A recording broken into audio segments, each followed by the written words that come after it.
la magia de la fibra de carbono forjada. ¿Cuál de los dos diseños le gusta más? No me hagas perder el tiempo.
Después de varias horas de estarle tallando con las lijas, este es el resultado que vamos obteniendo. Ya se comienza a ver la magia de la fibra de carbono forjada. La parte del lijado la dividí en dos, ya que todavía las piezas presentan muchas imperfecciones. Le tallé primero con varios números de lijas hasta que me quedaran las menos irregularidades posibles, y como se pueden dar cuenta, aquí se ven algunas de las burbujas que quedaron después de aplicada la resina. Y pues bueno, el objetivo en realidad era eliminar la mayor parte de irregularidades para ahora aplicar una capa más de resina. Lo vamos a hacer con una capa pues bien mojada para así eliminar todas las imperfecciones, y volveremos a tallar. Mientras tanto, los números de lijas que utilicé fueron el 80, el 120, el 240 y el 320. En realidad estos no eliminan por completo todas las rayas, pero en este paso todavía no es necesario detallar tanto, por lo que con la lijada que le dimos es más que suficiente. Ahora voy a pasar a aplicar la resina. El paso de la lijada pues me la voy a saltar, ya que resulta bastante aburrido estar lijando y lijando, y les comentaré luego de eso cuáles números de lijas utilicé. También les mostraré cuál es el aspecto que queda luego de haber lijado y eliminado todas las imperfecciones. Y finalmente restaría el paso del aplicado del transparente automotriz. Si les está gustando este video, déjenme un like y coméntenme por cuál de las dos opciones optarían ustedes. La verdad es que la fibra forjada a mí en lo particular me encanta. Todavía no se ve al 100, en cambio la fibra tejida sí se ve muy bien en comparación con la fibra de carbono forjada, pero pues todavía es el proceso. Vamos a finalizar para así poder tomar una decisión.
Bueno, amigos míos, este es el resultado final después de haber aplicado el recubrimiento de fibra de carbono forjada. Por aquí también tengo el recubrimiento en fibra de carbono tejida. Y bueno, después de lo que ustedes ya habían visto, lo único que hicimos fue aplicar una nueva capa de resina. Lijamos la pieza nuevamente. En esta ocasión lijamos con 80, pero de una forma más ligerita, solo para quitar el pegamento que queda después de haber aplicado la resina. Luego le tallamos con el número 120, 320 y 600. Así dejamos la superficie pues bien lisita. Y finalmente aplicamos 3 capas de transparente automotriz. Y para que ustedes me comenten cuál de los dos diseños les gusta más. A mí de manera muy particular me encanta cómo se aprecia la fibra de carbono forjada. Aquí me encuentro en la sombra, pero en el sol les voy a mostrar cuál es el aspecto que tiene. Pero antes de eso les quiero comentar 2 datos importantes. El primero es que en esta ocasión, como la pieza era negra, no utilizamos una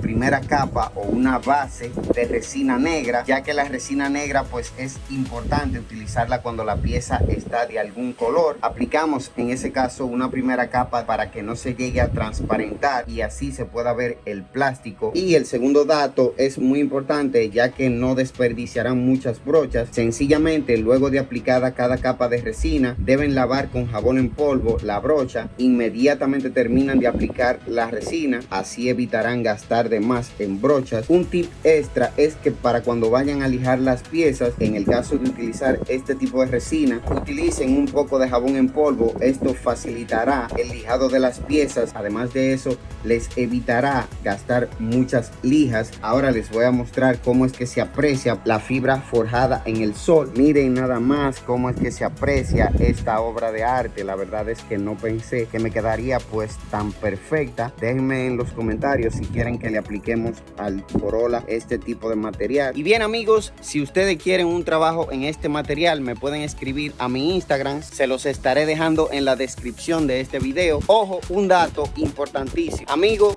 si no tienes dinero para esto, no me escribas, no me llames, no me hagas perder el tiempo. La verdad es que estos materiales son bastante costosos y si no conoces de este tema, pues mejor no me escribas. Dicho esto, hemos llegado al final de este video. Espero que te gustara.